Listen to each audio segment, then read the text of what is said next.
ഇപ്പോൾ പ്രേക്ഷകർ മരണം 151 എന്ന വാർത്തയാണ് പ്രേക്ഷകരിലേക്ക് നമ്മൾ എത്തിക്കുന്നത്. 151 പേർ ഇപ്പോൾ അവരുടെ ജീവൻ നഷ്ടപ്പെട്ടിരിക്കുന്നു. ഈ ദുരന്തത്തിൽ ഓരോ മണിക്കൂറിലും മരണസംഖ്യ ഉയരുന്നു എന്നതാണ് ഏറെ സങ്കടപ്പെടുത്തുന്ന കാര്യം. ഇന്നും ഓറഞ്ച് അലേർട്ടുണ്ട്. ഈ മേഖലയിൽ മഴ പെയ്യാനുള്ള സാധ്യതയുണ്ട്. തീവ്രമഴയില്ലെങ്കിലും മിതമായ മഴ ഒറ്റപ്പെട്ട് പെയ്യാനുള്ള സാധ്യതയുണ്ട്. ഇപ്പോൾ സുജയ പാർവതി ഒരിക്കൽ കൂടി നമുക്കൊപ്പം ചേരുന്നു. സുജയ പാർവതി വെള്ളാർമലയിലേക്കുള്ള യാത്രയിലാണ്. സുജയ പാർവതി, വെള്ളാർമലയിലേക്ക് പോകുമ്പോൾ നമ്മൾ കാണുന്ന കാഴ്ചകൾ എത്രമാത്രം ഭീകരമാണ്? അന്തരീക്ഷം എങ്ങനെയാണ്? മഴ പെയ്യാനുള്ള സാധ്യത ഉണ്ടോ? അത് രക്ഷാപ്രവർത്തനത്തെ ബാധിക്കുമോ? ദൗത്യ സംഘം വെള്ളാർമലയിലേക്ക് എത്തിയിട്ടുണ്ടോ?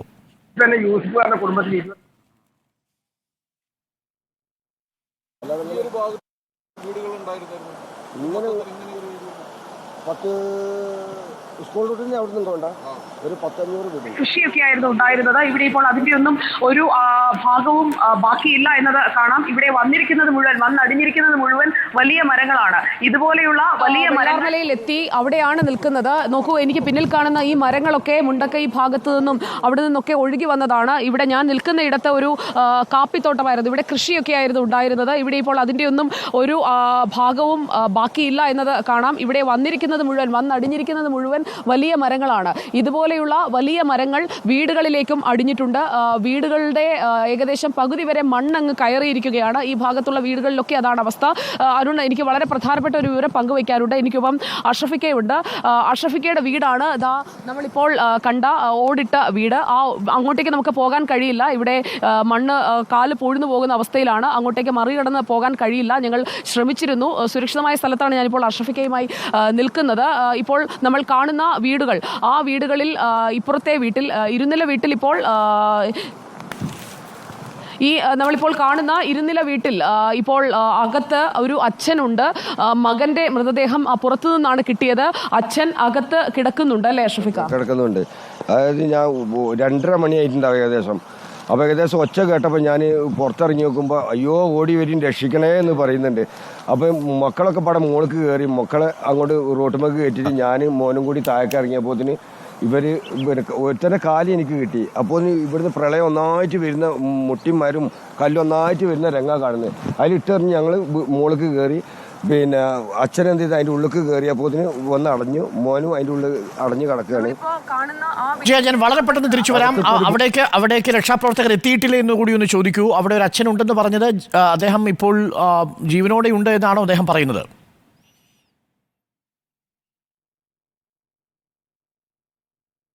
ഇപ്പോൾ ആ വീടിനകത്തുണ്ട് എന്നത് നമുക്ക് ഉറപ്പിക്കാം. രക്ഷാപ്രവർത്തകർക്ക് വന്ന് മൃതദേഹം എടുക്കുന്നതിന് ഉള്ള സംവിധാനങ്ങൾ ഇല്ല, എത്തിയിട്ടില്ല. ഞാനൊന്ന് പൂർത്തിയാക്കിക്കോട്ടെ അരുൺ. അതായത് വളരെ പ്രധാനപ്പെട്ട വിവരമാണ്. കാസുവിനെ ആ വീടിനുള്ളിലുണ്ട്. അതിനുള്ളിൽ നിന്ന് അകത്തേക്ക് നമുക്ക് കടക്കാൻ കഴിയില്ല. കാരണം ഇവിടെ എല്ലാം മണ്ണ് പുതഞ്ഞു പോവുകയാണ്. നമ്മൾ അവിടേക്ക് പോകാൻ കഴിയുമോ എന്ന് നോക്കി രക്ഷാപ്രവർത്തകർ ഇപ്പോൾ നിൽക്കുന്നില്ല. കാരണം കൂടുതൽ പേർ ഒറ്റപ്പെട്ട് കിടക്കുന്ന ഇടത്തേക്കൊക്കെയാണ് പോകുന്നത്. പക്ഷേ അഷ്റഫിക്കയുടെ സുഹൃത്തു കൂടിയാണല്ലേ, അവിടെ നിന്ന് അയൽവാസിയാണ്. തൊട്ടടുത്ത വീടുകളാണ്. നോക്കൂ, ആ ഓടിട്ട വീടാണ് അഷ്റഫിക്കയുടേത്. അതിന് തൊട്ടിപ്പുറത്താണ് സുദർശൻ എന്ന കാസുവിൻ്റേത്. വളരെ സന്തോഷത്തോടെ സ്നേഹമായി കഴിഞ്ഞിരുന്ന 2 കുടുംബങ്ങളാണ്. ആ കുടുംബത്തിൽ അയൽവാസിയും സുഹൃത്തുമായ ആളെ രക്ഷിക്കാനായി പരമാവധി അഷ്റഫിക്ക ശ്രമിച്ചു. പക്ഷേ പുറത്തെടുക്കാൻ കഴിഞ്ഞില്ല. നോക്കൂ, അവിടെ മരങ്ങളൊക്കെ മാറ്റി നോക്കി. പക്ഷേ അകത്തേക്ക് കടക്കാൻ കഴിയുന്നില്ല. മണ്ണ് പൂർണ്ണമായും മൂടിക്കിടക്കുന്ന സാഹചര്യമാണ് ആ വീടിനുള്ളിൽ ഉള്ളത്. നമുക്ക് അഷ്റഫിക്ക തുടരുന്നുണ്ട്. അഷ്റഫിക്ക, ഇവിടെ നമ്മൾ നിൽക്കുന്ന ഇടത്ത് ഞാൻ പറഞ്ഞു ഇവിടെ കാപ്പിയൊക്കെ കൃഷിയായിരുന്നുവെന്ന്. ഇതുവഴി ഓടിപ്പോയ മനുഷ്യർ ഈ വെള്ളത്തിലേക്ക് വീഴുകയായിരുന്നു. പോയിട്ടില്ല, അങ്ങോട്ടാണ് ഓടിയത്. അവിടെ റോഡാണ്, വില്ലേജാണ് അപ്പുറത്തുള്ളത്. അങ്ങോട്ട് ഓടി ഇങ്ങോട്ട് ആരും ഓടാൻ കഴിയില്ല. കാരണം ഇവിടെ വെള്ളം വരുന്നതല്ലേ. അപ്പോൾ പിന്നെ അങ്ങനെ രക്ഷപ്പെട്ടവരുണ്ട്. ഈ തടിയല്ല ഇങ്ങോട്ട് ഈ വീട്ടിൽ കയറിയ തടിയൊക്കെ ഒഴുകി വന്ന തടിയാണ്. മുണ്ടക്കായി ഉരുൾപൊട്ടിയിട്ട് ഒഴുകി വന്ന തടികളാണ് ഇതൊക്കെ. ആ ശബ്ദം കേട്ടപ്പോഴേക്കും ഈ പാറയും ഇതെല്ലാം വന്നു കഴിഞ്ഞു. മിന്നൽ പ്രളയം എന്ന് പറഞ്ഞാൽ കണ്ണ് ചിമ്പി തുറക്കുമ്പോൾ സംഭവം സ്ഥലത്തെത്തി. ഇക്ക വീട്ടിൽ നിന്നും ഇക്കയുടെ വീട്ടുകാരെ എല്ലാവരെയും മുകളിലേക്ക് എത്തിക്കാൻ പറ്റുമോ?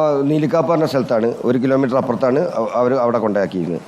അപ്പോൾ ഇപ്പോൾ ഇവിടെ ഉള്ളത് ഈ സുദർശൻ മാത്രമാണ് ഈ വീട്ടിലുള്ളത്? സുദർശന്റെ മാത്രമല്ല, ബാക്കിയുള്ള മക്കളൊക്കെ പിന്നെ രക്ഷപ്പെട്ടു. മുകളിൽ കയറി രക്ഷപ്പെട്ടു. മുകളിൽ ഞങ്ങളാക്കി. മൃതദേഹം എടുക്കാനും ആളുണ്ടോ എന്ന് നോക്കാനോ ഒന്നും പറ്റിയില്ല. നോക്കി കിട്ടിയില്ല. പൂണ്ട് കിടക്കാണ്ട് അടിയിൽ ഇനിയും ഇത് 2 നിലയാണ്, 2 നിലയുള്ള വീടാണ്. ആ വീട്ടിലെയാണോ ഈ സാധനങ്ങളൊക്കെ പുറത്തേക്ക് പോകുന്നത്? അതെ, പുറത്തേക്ക് കടക്കുന്നത്. നോക്കൂ അരുൺ, ഇപ്പോൾ ദൃശ്യങ്ങളിൽ കാണാം പുറത്ത് കിടക്കുന്ന സോഫ സെറ്റൊക്കെ ആ വീടിനകത്ത് നിന്ന്, അതായത് അകത്തേക്ക് പോയ വെള്ളം അതേപോലെ തിരിച്ച് പുറത്തേക്ക് വന്നിട്ടുണ്ട്. മണ്ണ് ഒപ്പം ഈ മരങ്ങളൊക്കെ കുറേയൊക്കെ മാറ്റിയതാണ്.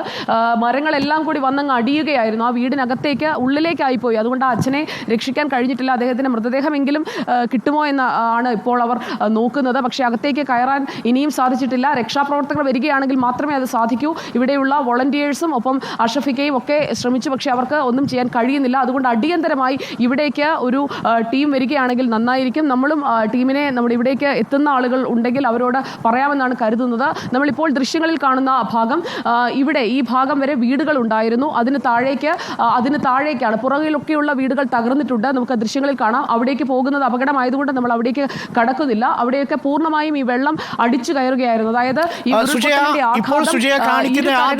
സമാന രീതിയിലായിരുന്നു എന്ന് വേണം മനസ്സിലാക്കാൻ. സുജയ കാണിക്കുന്ന ദൃശ്യങ്ങളിലുള്ള വീടുകളിൽ ഇനിയും മൃതദേഹങ്ങൾ കുടുങ്ങിക്കിടപ്പുണ്ടോ, ഈ സുദർശന്റെ വീടല്ലാതെ?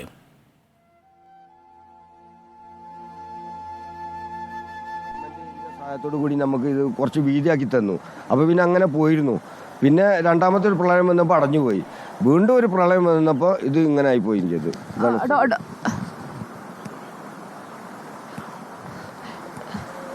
ഇപ്പൊ ഈ സുദർശൻ ചേട്ടൻ അല്ലാതെ വേറെ ആരെങ്കിലും ഈ വീടുകളിലുണ്ടോ? ഈ പരിസരത്തൊന്നും ആളില്ല. ഇല്ല, ഇവിടെ ഒന്നുമില്ല. ഇവിടെ ഈ സുദർശൻ ചേട്ടനെ മാത്രമാണ് എടുക്കാനുള്ളത്. ഇവിടേക്ക് പക്ഷേ എല്ലാവരെയും കിട്ടി എന്ന് കരുതിയിട്ടാകാം. പക്ഷെ ഇവിടെ അഷഫിക്ക ഉറപ്പിച്ച് പറയുന്നു സുദർശൻ ചേട്ടൻ ആ വീടിനകത്ത് പുറത്തേക്ക് വലിച്ചെടുക്കാൻ കഴിയില്ല. നമ്മൾ സ്പോട്ട് ചെയ്തിട്ടുണ്ട്. നമുക്ക് രക്ഷാദൗത്യ സംഘത്തെ അറിയിക്കാം. ഇപ്പോൾ ആന്റോ അഗസ്റ്റിനും സ്മൃതി പരുത്തിക്കാടും താഴെ മേപ്പാടിയിലുണ്ട്. ആന്റോ അഗസ്റ്റിൻ, ഈ വിവരം ഒന്ന് അവരെ അറിയിക്കണം. വെള്ളാർമലയിൽ സുജയ പാർവതിയും നമ്മുടെ വാർത്താ സംഘവും എത്തിയപ്പോൾ ഒരു അവിടെ ഉണ്ടായിരുന്ന അയൽവാസി പറഞ്ഞതാണ് സുദർശന്റെ വീട് അത് വെള്ളാർമല ഭാഗത്താണ്. ആ പുഴ കയറി വരുന്ന ഭാഗത്ത് തന്നെ ഇടതുവശത്ത് സുദർശന്റെ വീട്ടിൽ സുദർശന്റെ ഡെഡ് ബോഡി ഉണ്ട് എന്നാണ് കരുതുന്നത്. അച്ഛൻ്റെയും മകൻ്റെയും ബോഡി അവിടെയുണ്ട്. അവിടേക്ക് പോകാൻ കഴിയുന്നില്ല. നമുക്ക് ആ മൃതദേഹം കണ്ടെടുത്തിട്ടില്ല. ആ സ്ഥലമാണ് ഇപ്പോൾ സുജയ പാർവതി ചൂണ്ടിക്കാണിച്ചിരിക്കുന്നത്. നമുക്ക് അധികൃതരെ ഒന്ന് അറിയിക്കേണ്ടതുണ്ട്. ഈ റെസ്ക്യൂ ടീമിനെ വിവരം അറിയിക്കാം. വെള്ളാർമലയിൽ ഇന്നലെ രക്ഷാപ്രവർത്തനം രാത്രിയാകുന്നതോടുകൂടി അവസാനിപ്പിച്ച് മടങ്ങേണ്ടി വന്നിരുന്നു. ആ അച്ഛൻ്റെ മൃതദേഹം ഇപ്പോഴും അവിടെ തന്നെയുണ്ട്. ആ കാണുന്ന ഇരുനില വീട്ടിലാണുള്ളത്. താഴെയുള്ള മകൻ്റെ ശരീരവും ഇന്നലെ കണ്ടെടുക്കാൻ സാധിച്ചിരുന്നില്ല എന്നാണ് മനസ്സിലാക്കുന്നത്. ആ പരിസരത്ത് ബാക്കിയുള്ള വീടുകളിലെല്ലാം തെരച്ചിൽ നടത്തി. പുഴയുടെ തീരത്തുള്ള വീടാണ്, അവിടെയാണ് ഈ സുദർശൻ്റെ ബോഡി ഇപ്പോഴും ഉള്ളത് എന്നാണ് അയൽവാസി ഇപ്പോൾ പറയുന്നത്. സുജയ പാർവതിയാണ് ഈ വെള്ളാർമലയിൽ നിന്ന് വിവരങ്ങൾ നൽകിക്കൊണ്ടിരിക്കുന്നത്. ഇനി നമുക്ക് മുണ്ടക്കൈയിലേക്കൊന്ന് പോകണം. മുണ്ടക്കൈയിൽ നിന്ന് മുബഷിർ പി അക്ബർ നമുക്കൊപ്പം ചേരുന്നു. ഉരുൾപൊട്ടലിൻ്റെ പ്രഭവ കേന്ദ്രമാണ് മുണ്ടക്കൈ.